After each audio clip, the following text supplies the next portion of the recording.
नमस्कार दोस्तों। 28 अप्रैल 2006 गूगल अपनी तरफ से लोगों को एक फ्री सर्विस देना शुरू करता है जिसे हम लोग गूगल ट्रांसलेट के नाम से जानते हैं, जिसकी मदद से दो भाषाओं के बीच में स्विच करना और ट्रांसलेशन कितना सिंपल हो चुका है ये आज हम सब जानते हैं।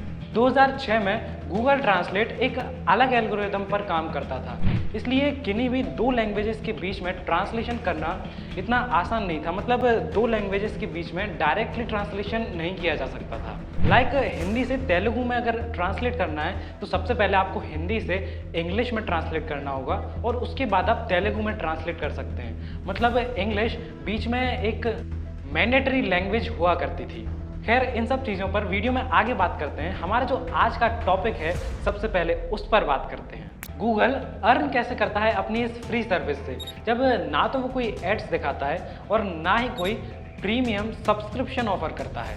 इस वीडियो में कुछ ऐसे पॉइंट्स पर बात करेंगे कि जिन्हें सुनकर आपके मुंह से सिर्फ एक ही बात निकलेगी, अरे गूगल ट्रांसलेट इस तरह भी अर्न करता है हमें ये फ्री सर्विस देकर। गूगल काफ़ी सारी कंपनीज को गूगल ट्रांसलेट का API सेल करता है और जिसके लिए गूगल उन कंपनीज को चार्ज करता है। एक एग्जांपल लेकर समझते हैं।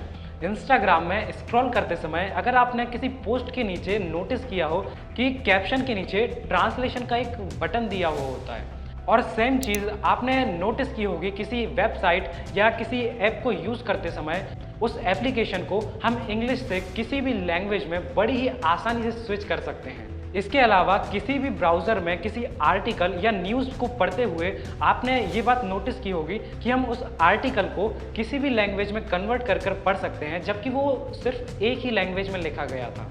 ये सब पॉसिबल हो जाता है ट्रांसलेशन API की मदद से। API को कुछ इस तरह से समझा जा सकता है कि एक डॉक्यूमेंट जो ये डिस्क्राइब करता है कि किसी भी सर्विस के फीचर्स को या सिस्टम के डाटा को किस तरह से यूज़ किया जा सकता है। और ये था API सेलिंग का पहला तरीका, जिसकी मदद से गूगल ट्रांसलेट अच्छा खासा रेवेन्यू जनरेट कर सकता है। कुछ भी फ्री में नहीं मिलता है।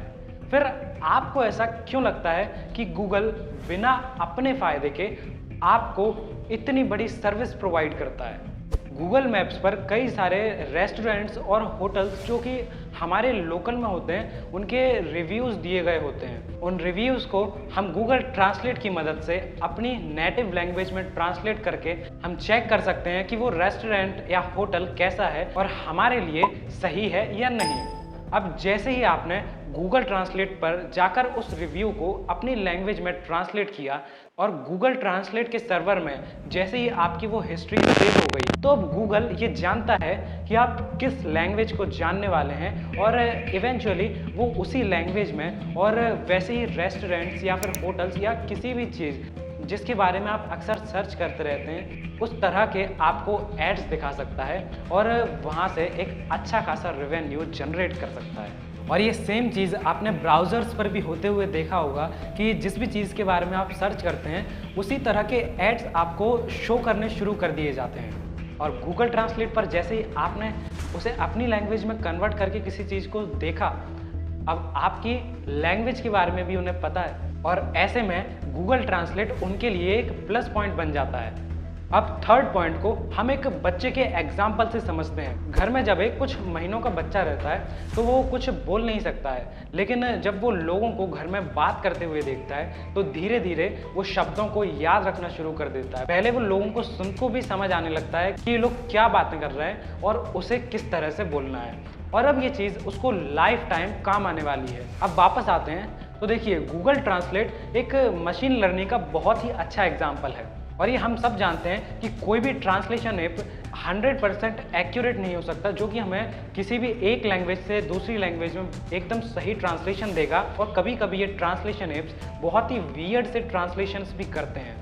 लेकिन जब ये ट्रांसलेशन ऐप्स सही ट्रांसलेशन नहीं करते हैं, इसके लिए हमें गूगल ट्रांसलेट में एक फीडबैक का भी ऑप्शन दिया जाता है और वहाँ पर पूरा सेंटेंस लिखा हुआ होता है जो कि हमने एंटर किया है, साथ में जो ट्रांसलेशन गूगल ने किया है वो भी वहीं पर दिया हुआ होता है।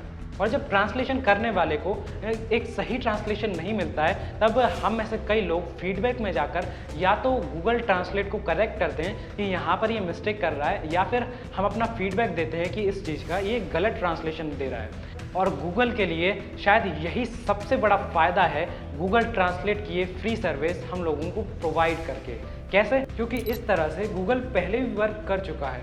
गूगल यूज़ करते समय हम सभी को OCR कैप्चा ज़रूर फिल करना पड़ा है, जिसमें कुछ वर्ड्स लिखे हुए होते हैं और वो कटे कटे हुए से होते हैं, या फिर उनको टेढ़ा मेढ़ा बनाकर दिया जाता है और हमें उनको फिर से फिल करना पड़ता है। अब इससे गूगल को कोई डायरेक्ट प्रॉफिट नहीं मिल रहा था, कोई रेवेन्यू जनरेट नहीं हो रहा था, पर इनडायरेक्टली गूगल को इससे एक बहुत बड़ा प्रॉफिट हो रहा था। इनडायरेक्टली गूगल अपने सिस्टम को ट्रेन कर रहा था, और जो कि उसे फ्यूचर में काम आने वाला था। हमारे ऐसा करने से गूगल का सिस्टम ऑप्टिकल कैरेक्टर रिकॉग्नाइजेशन सीख रहा था।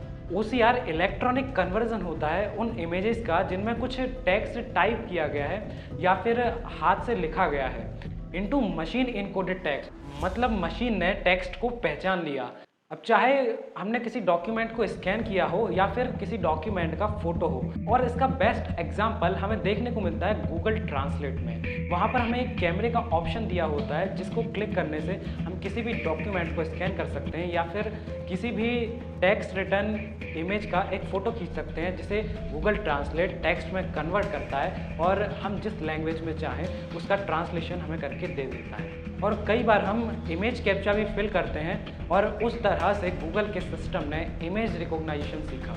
और इसी तरह से जब हम गूगल ट्रांसलेट पर ट्रांसलेशन करते हैं, तब गूगल का सिस्टम कुछ ना कुछ सीख रहा है, और ये उसके लिए एक बहुत बड़ी बात है और फ्यूचर में रेवेन्यू भी जनरेट करेगा।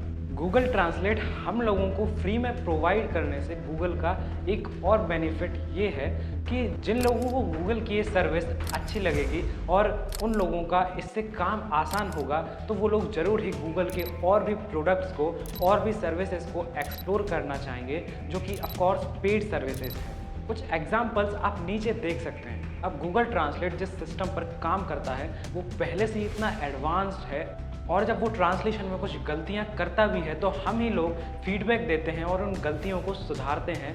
ऊपर से जब हम ट्रांसलेशन करते हैं तो गूगल उस ट्रांसलेशन से भी कुछ नया सीखता है, उसे दूसरी लैंग्वेजेस में कन्वर्ट करता रहता है, और साथ में ये सिस्टम कॉमन रिप्रेजेंटेशन भी याद रखता है। तो गूगल ट्रांसलेट की सर्विस हम लोगों को फ्री में मिलती है, उसके बदले में हम वहाँ पर जाके ट्रांसलेशन करते हैं और एक तरीके से सिस्टम को ट्रेन करते हैं। अब गूगल ट्रांसलेट की सर्विस तो हम लोगों को फ्री में मिल रही है, लेकिन गूगल असिस्टेंट होम, तो गूगल ट्रांसलेट के जरिए हमने जिस सिस्टम को तैयार किया, अब वो गूगल असिस्टेंट में काम आने वाला है, और ऑब्वियसली गूगल असिस्टेंट होम एक पेड सर्विस है। और last but not the least, may be जब फ्यूचर में गूगल ट्रांसलेट का सिस्टम और भी काफ़ी ज़्यादा एडवांस हो जाए, तब वहाँ पर हमें ट्रांसलेट करने के लिए कुछ ना कुछ अमाउंट पे करना पड़ेगा। गूगल ट्रांसलेट अर्न कैसे करता है, अब ये जानने के बाद हमें थोड़ा सा इसके बारे में भी जानना चाहिए कि ऐसी क्या सर्विसेज हैं जो ह्यूमन ट्रांसलेटर से ज़्यादा अच्छी हमें गूगल ट्रांसलेट प्रोवाइड करता है।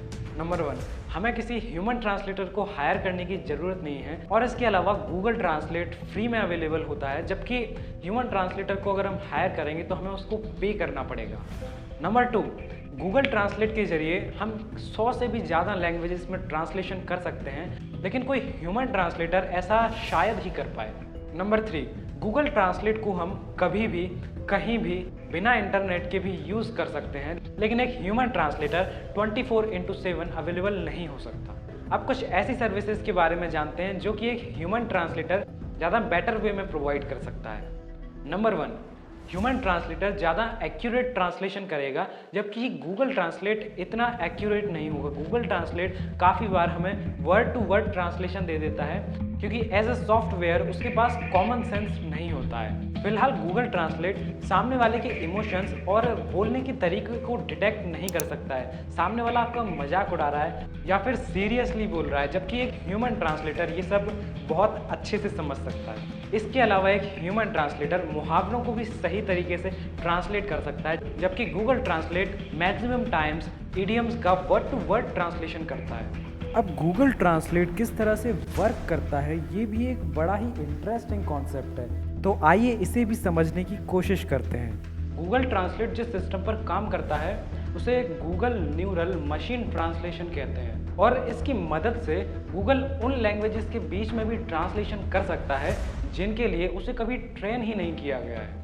मान लीजिए एक ऐसा सिस्टम जो जैपनीज और इंग्लिश के बीच और कोरियन और इंग्लिश के बीच ट्रांसलेशन कर सकता है। अगर आपने एक सेंटेंस जैपनीज से इंग्लिश में ट्रांसलेट किया तब गूगल ट्रांसलेट उस सेंटेंस को बाकी सभी लैंग्वेज पेयर्स के बीच में शेयर करेगा और इंग्लिश से जैपनीज और इंग्लिश से कोरियन और कोरियन से इंग्लिश के बीच ऑटोमेटिकली ट्रांसलेट करेगा। और यहाँ पर एक क्वेश्चन आता है कि क्या सिस्टम उन लैंग्वेज पेयर्स के बीच में ट्रांसलेट कर सकता है जिन्हें कभी उसने देखा ही नहीं है। मतलब क्या ये सिस्टम कोरियन और जैपनीज के बीच में ट्रांसलेशन कर सकता है, जो कि आज तक सिस्टम को सिखाई भी नहीं गई है। और इसका आंसर है हाँ, क्योंकि जैसा कि मैंने पहले ही बताया कि सिस्टम हर सेंटेंस को उन सभी लैंग्वेजेस के बीच में ऑटोमेटिकली ट्रांसलेट करके देखेगा जिनके लिए उसे ट्रेन किया गया है। जैसे एक सेंटेंस को इंग्लिश से जैपनीज में ट्रांसलेट किया तो अब सिस्टम उसे जैपनीज से इंग्लिश में ट्रांसलेट करेगा और इंग्लिश से कोरियन, कोरियन से इंग्लिश, और इस तरह से अब सिस्टम के पास उस सेंटेंस का ट्रांसलेशन जैपनीज में भी है और कोरियन में भी अवेलेबल है। तो अल्टीमेटली वो उसे जैपनीज से कोरियन और कोरियन से जैपनीज में भी ट्रांसलेट कर सकता है। और साथ ही सिस्टम एक कॉमन रिप्रेजेंटेशन भी याद रख लेता है उन सेंटेंसेस के लिए जो कि भले ही अलग अलग लैंग्वेजेस से हैं पर उनका मीनिंग एक ही है, और इसे इंटरलिंग्वा कहते हैं। और अब डिस्कस करते हैं हमारी इस वीडियो के लास्ट पॉइंट को कि क्या गूगल ट्रांसलेटर कभी फ्यूचर में अपने काम में एकदम परफेक्ट हो पाएगा, मतलब जीरो मिस्टेक्स। वैसे तो गूगल ट्रांसलेट काफ़ी ज़्यादा परफेक्ट है, पर हो सकता है फ्यूचर में एआई में कॉमन सेंस डेवलप हो और वो ह्यूमन के बोलने के तरीके को और इमोशंस को भी समझ सके कि कब कोई बात मजाक में बोली जा रही है या फिर कोई बात गुस्से में बोली जा रही है, एक्सेट्रा। एक एग्जाम्पल से समझने की कोशिश करते हैं। ए बी से मिलने गया और ए हिंदी लैंग्वेज में बात करता है जबकि बी एक चाइनीज है, और ये लोग एक ऑनलाइन सॉफ्टवेयर यूज़ कर रहे हैं ट्रांसलेशन के लिए, आपस में बात करने के लिए। अब ए बड़ी ही गुस्से में है और ए ने कहा, अरे इतनी जल्दी आ गए। लेकिन ऑनलाइन सॉफ्टवेयर तो बिना कॉमन सेंस यूज़ किए उस सेंटेंस को वर्ड टू वर्ड ट्रांसलेट कर देगा और बी को समझ भी नहीं आएगा कि ए ने उसे गुस्से में टॉन्ट मारा है या फिर सच में कोई बात मजाक में कही है। इसके अलावा डिफरेंट लैंग्वेजेस के different grammar, different syntaxes, different semantics, different metaphors और डिफरेंट इडियम्स होते हैं, और इनके लिए एआई इतने अच्छे से तैयार नहीं है और शायद फ्यूचर में भी ना हो, क्योंकि लैंग्वेजेस अपडेट होती रहती हैं और नए नए वर्ड्स ऐड होते रहते हैं। लास्ट 2 मिनट्स में जिन पॉइंट्स पर बात की वो भी काफ़ी ज़्यादा मैटर करते हैं। वीडियो अच्छा लगा हो तो लाइक करना ना भूलें और भी इंटरेस्टिंग वीडियोस देखने के लिए चैनल को सब्सक्राइब करना ना भूलें। मिलते हैं अगले वीडियो में। जय हिंद।